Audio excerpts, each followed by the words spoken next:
The conflict researcher Katy Hayward sees no advantages for Great Britain or the EU if the dispute over Brexit special rules for Northern Ireland should escalate.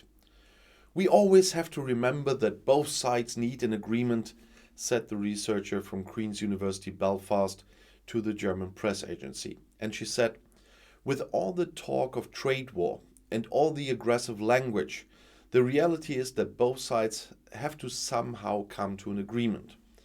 Great Britain is trying to move the borders in the interest of its own interests. However, the EU must also take into account the particular situation in Northern Ireland. Well, yeah, but the EU is the reasonable one at the moment. Brussels and London have been negotiating bitterly about the Brexit special rules for Northern Ireland for a long time now. As agreed in the withdrawal agreement, unlike England, Scotland and Wales, the region in the north of the Irish island is still subject to the rules of the European internal market and the customs union. This avoids a hard border with EU member Ireland, which would lead to new tensions in the former Civil War area. However, it has created a goods border between Northern Ireland and the rest of the UK. There are restrictions and problems in UK trade. Many exemptions currently apply, but they at least should be expiring. Recently, both sides had come closer to each other. Then, the previous Brexit minister David Frost surprisingly resigned.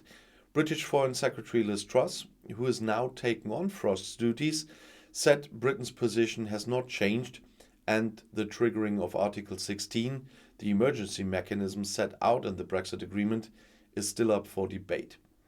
According to the British, the prerequisites for this are in place. Well, I disagree there, but that's something else.